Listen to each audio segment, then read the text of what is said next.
بسم اللہ الرحمن الرحیم۔ السلام علیکم ورحمۃ اللہ وبرکاتہ۔ واقعہ کربلا تاریخ اسلامی کا وہ اندھناک سانحہ ہے جو 10 محرم الحرام کو عراق میں کربلا کے مقام پر پیش آیا۔ سانحہ کربلا میں حضرت امام حسین رضی اللہ تعالیٰ عنہ نے اپنے اہل بیت اور رفقا کے ساتھ دین اسلام کی سربلندی کے لیے اپنی جانوں کے نذرانے پیش کیے۔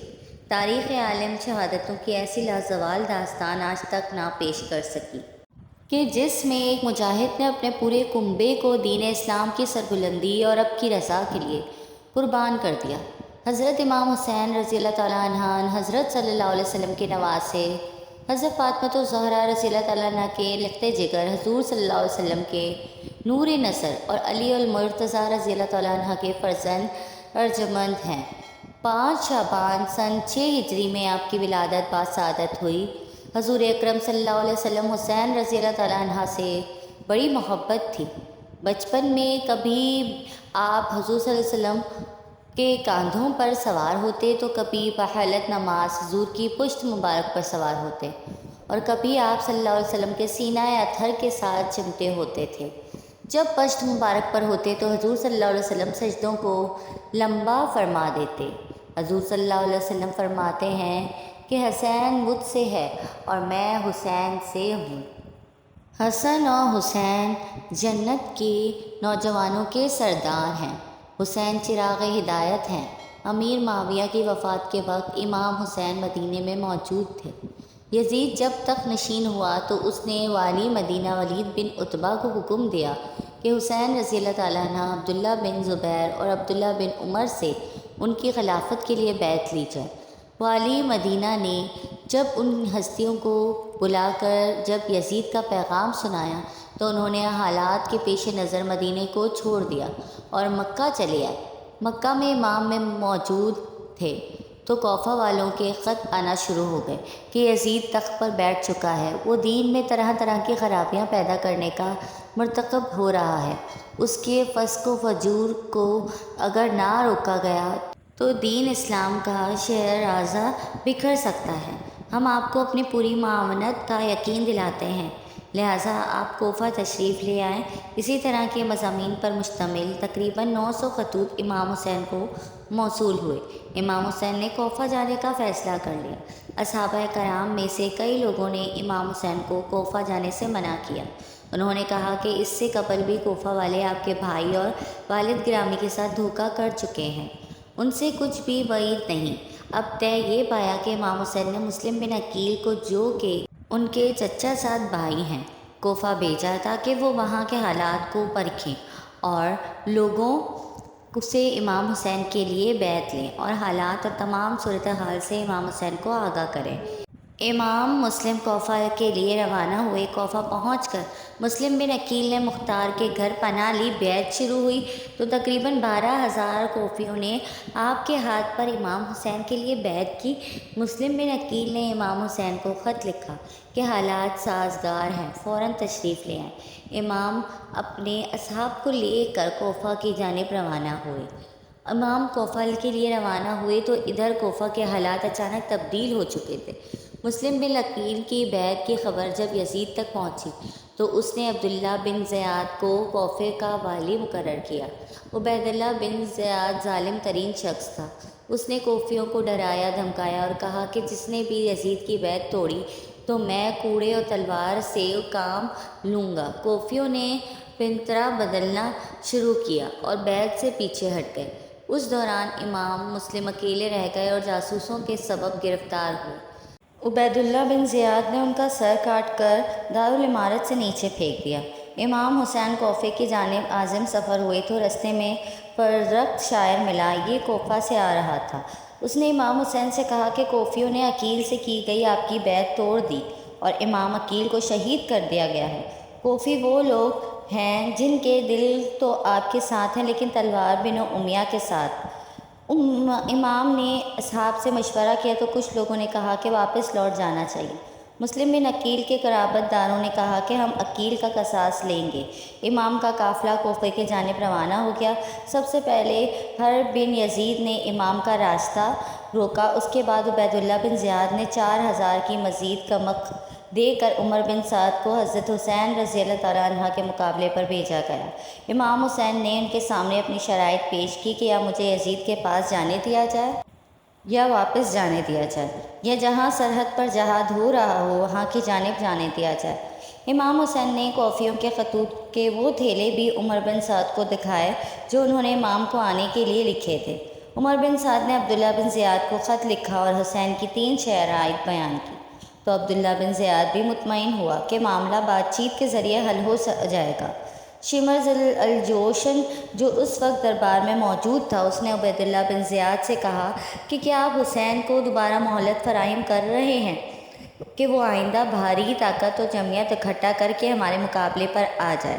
اگر آج امام حسین کو جانے دیا تو آپ لوگ ان پر کبھی قابو نہیں پا سکو گے۔ شمر کے ان الفاظ نے عبید اللہ بن زیاد کے ذہن کو تبدیل کر دیا۔ اس نے شمر کو خط بھیجا اور کہا کہ یہ خط عمر بن سعد کو دینا، اگر وہ ہمارے حکم کو بجا لائے تو ٹھیک، ورنہ اس کو قتل کر کے خود لشکر کے امیر بن جانا۔ 7 محرم کو امام حسین کے لشکر پر پانی بند کر دیا گیا۔ دریائے فرات ٹھاٹھی مارتا ہے اور وہاں سے حسین رضی اللہ تعالیٰ عنہ ان کا کوئی بھی لشکری پانی نہیں پی سکتا۔ فوج اشکیائے فرات کے کنارے موجود ہیں۔ حسین پر پانی کی مکمل بندش ہے۔ جناب میر انیس اپنے مرثیے میں اس منظر کو کچھ اس طرح بیان کرتے ہیں: 9 محرم کو شمر کربلا پہنچ گیا۔ امام حسین کی کچھ دیر کے لیے آنکھ لگ گئی تو اٹھ کر اپنی صاحبزادی حضرت زینب سے کہا کہ مجھے خواب میں رسول اکرم صلی اللہ علیہ وسلم کی زیارت ہوئی ہے اور انہوں نے کہا ہے کہ تم ہم سے ملنے والے ہو۔ اس کے بعد امام حسین نے اپنے اصحاب کے سامنے ایک تقریر کی، ان کا شکریہ ادا کیا اور کہا کہ تم نے میرا بڑا ساتھ دیا ہے۔ یہ فوج اشکیائے میرے خون کی پیاسی ہے۔ میں حسین تمہیں یہ کہتا ہوں کہ تم لوگ رات کے اندھیرے میں واپس چلے جاؤ اور عورتوں اور بچوں کو بھی ساتھ لے کر چلے جاؤ۔ امام حسین نے فرمایا کہ بیٹا علی اکبر، چراغ کو گل کر دو، اور اصحاب سے کہا کہ وہاں اگر کوئی پوچھے کہ حسین کو تنہا کیوں چھوڑا تو کہہ دینا عورتوں اور بچوں کی وجہ سے ہمیں حسین نے واپس کر دیا۔ جب چراغ دوبارہ جلایا گیا تو تمام اصحاب موجود تھے اور کوئی بھی واپس جانے کے لیے تیار نہ تھا۔ زہیر بن کین نے کہا کہ اے امام حسین، اگر دشمن ہمارے جسم کو کینچیوں سے بھی قطرے قطرے کر دے تو پھر بھی ہم آپ کی مدد سے پیچھے نہ ہٹیں گے۔ 10 محرم کی صبح ہر نے یزیدی لشکر کو چھوڑ کر امام کے لشکر میں شمولیت اختیار کر لی۔ امام نے دشمن فوج کے سامنے خطبہ دیا، پہلے اہل بیت کے مناقب بیان کیے، پھر اپنے بارے میں بنی کی احادیث بیان کی فرمائی کہ ہم شباب اہل جنت ہیں، حضور کے نواسے اور بطول اور علی کے بیٹے ہیں۔ تمہارے لیے کسی طور پر بھی جائز نہیں کہ میرے خون سے اپنے ہاتھ رنگ دو۔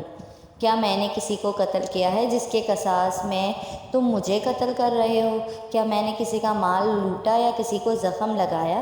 امام حسین نے ایک ایک کوفی کو نام لے کر پکارا اور کہا: اے فلاں بن فلاں، اے فلاں بن فلاں، اے فلاں بن فلاں، اے بلا بن فلاں، کیا تم نے مجھے خط نہیں لکھے تھے؟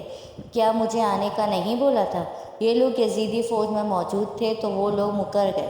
امام حسین رضی اللہ تعالیٰ عنہ نے وہ خطوط کے تھیلے عمر بن سعد اور شمر کو دکھائے جو ان کے لکھے گئے تھے، لیکن کیا کہیں کہ بدبختی و لعنت فوج یزید کا مقدر ہو چکی تھی۔ اتنا سمجھانے کے باوجود بھی اقتدار اور زر کی ہوس نے انہیں اندھا کر دیا تھا۔ کوفیوں نے ایک نہ سنی۔ فوج کے عہدیداروں کو یہ معلوم تھا کہ اگر یزید کو خبر ہو گئی کہ ہم نے امام حسین رضی اللہ تعالیٰ عنہ کو بلایا ہے تو وہ ہمیں قتل کر دے گا۔ یہی وجہ تھی کہ حسین رضی اللہ تعالیٰ عنہ کو یزید تک نہ پہنچنے دیا گیا۔ سب سے پہلے عمر بن سعد نے حسینی لشکر کی جانب تیر چلایا اور کہنے لگا: گواہ رہنا، پہلا تیر چلانے والا۔ اب باقاعدہ جنگ کا آغاز ہوا۔ امام حسین کے سپاہی ایک ایک کر کے اپنی بہادری اور شجاعت کے جوہر دکھاتے ہوئے جام شہادت نوش کر گئے۔ اہل بیت اطہار میں حضرت عباس کے بازو قلم کر دیے گئے۔ حضرت قاسم امام علی اکبر دادا شجاعت دیتے ہوئے شہادت کے مرتبے پر فائز ہوئے۔ اون محمد شہید ہوئے۔ پھر 6 ماہ کا امام علی اصغر کو حسین کے ہاتھوں پر حلق میں تیر مار کر شہید کر دیا گیا۔ 10 محرم کی شام پھیلنے لگی تھی۔ حسین کے ساتھیوں نے میدان کربلا میں بڑی بہادری اور شجاعت دکھائی۔ اب آخری باری حسین بن علی کی آئی۔ حسین میدان جنگ میں پہنچے ہیں۔ علی کا شیر حیدری جب حضور علیہ السلام کے امامے پر پٹکا باندھے علی کی ذوالفقار لے کر میدان کربلا میں پہنچا اور ایک ایک کو بھیڑ بکریوں کی طرح کاٹنے لگا اور کہنے لگا، آؤ 3 دن کے بھوکے اور پیاسے کی جنگ دیکھو، علی کے فرزند کی جنگ دیکھو۔ دشمن کی فوج میدان چھوڑ کر بھاگنے لگی۔ جب شمر نے یہ منظر دیکھا تو کہا کہ تم اکیلے اس کا مقابلہ نہیں کر سکتے، سارے مل کر یک بار کی حسین پر حملہ کر دو۔ میدان کربلا میں سینکڑوں نیزے، تلواریں، خنجر حسین کی جانب بڑھے۔ حسین کو شہید کر دیا گیا۔ شمر نے خولی سے کہا کہ اس کا سر کاٹ لو۔ وہ آگے بڑھا تو اس کے ہاتھ کانپ گئے۔ پھر شکی سنان بن انس نے یہ کام انجام دیا۔ بعد ازل قتل کے حسین کے سر کو نیزوں پر بلند کیا گیا اور لاش کو گھوڑوں سے روندا گیا۔ کربلا میں قیامت برپا ہو گئی۔ قیام حسینی کو آگ لگا دی گئی۔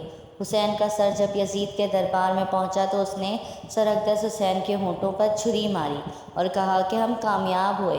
زید بن ارقم صحابی رسول جو اس موقع پر دربار میں موجود تھے، انہوں نے کہا، او بدبخت، چھری ہٹا لے، میں نے نبی کو دیکھا کہ وہ ان کے ہونٹوں کو چوما کرتے تھے۔ یزید کی بیوی ہندہ بنت عبداللہ نے جب یہ خبر سنی کہ یزید نے امام حسین کو شہید کر دیا ہے تو وہ دربار میں جا پہنچی اور یزید کو لعن طعن کرنے لگی۔ یزید نے پینترا بدلا اور کہنے لگا، خدا غارت کرے ابن زیاد کو کہ اس نے جلدی میں امام حسین کو قتل کر دیا۔ انا للہ و انا الیہ راجعون۔ جب حضرت حسین رضی اللہ تعالیٰ عنہ کا کٹا سر لے کر ان کی بہن زینب مدینہ پہنچی، کربلا کے میدان میں حضرت حسین کا سر کاٹ کر دشمنوں کا لشکر اپنے بادشاہ یزید کے محل کی طرف چلا۔ محل میں ایک فوجی نے یزید کے سامنے حضرت حسین رضی اللہ تعالیٰ عنہ کا کٹا سر رکھ دیا۔ حضرت حسین کا کٹا سر دیکھ کر یزید بہت خوش ہوا اور پھر اس نے اپنے ہاتھ میں ایک چھری لے کر حضرت حسین کے سر پر ماری اور کہنے لگا، اے لوگوں، دیکھ لو، جو بھی میری مخالفت کرے گا اس کا یہی انجام ہوگا۔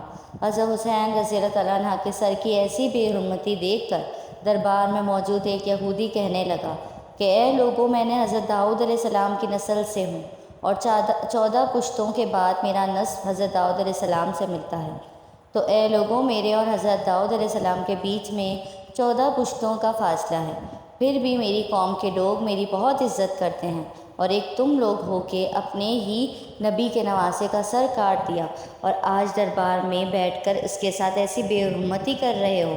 تم کیسے اپنے نبی کے سچے عاشق ہو؟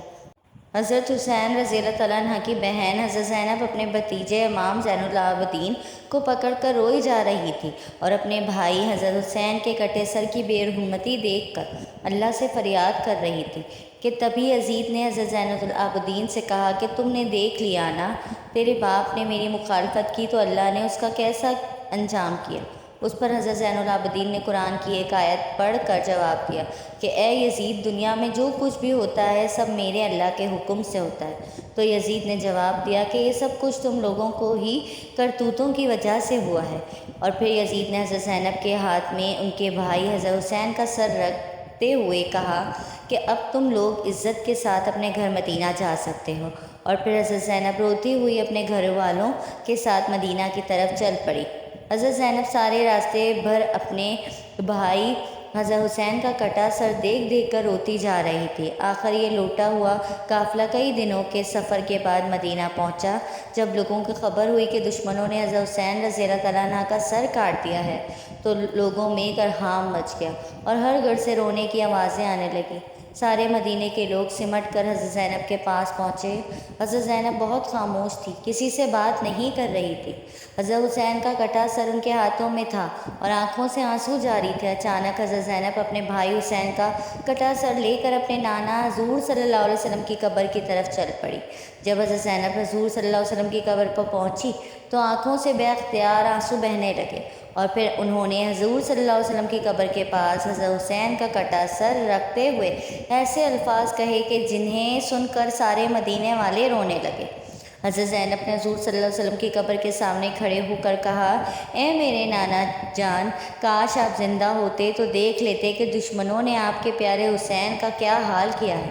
اسے قتل کر دیا ہے، اس کے جسم پر گھوڑے دوڑا دیے، اور جب اس سے بھی دل نہ بھرا تو دشمنوں نے آپ کے پیارے حسین کا سر ہی کاٹ دیا۔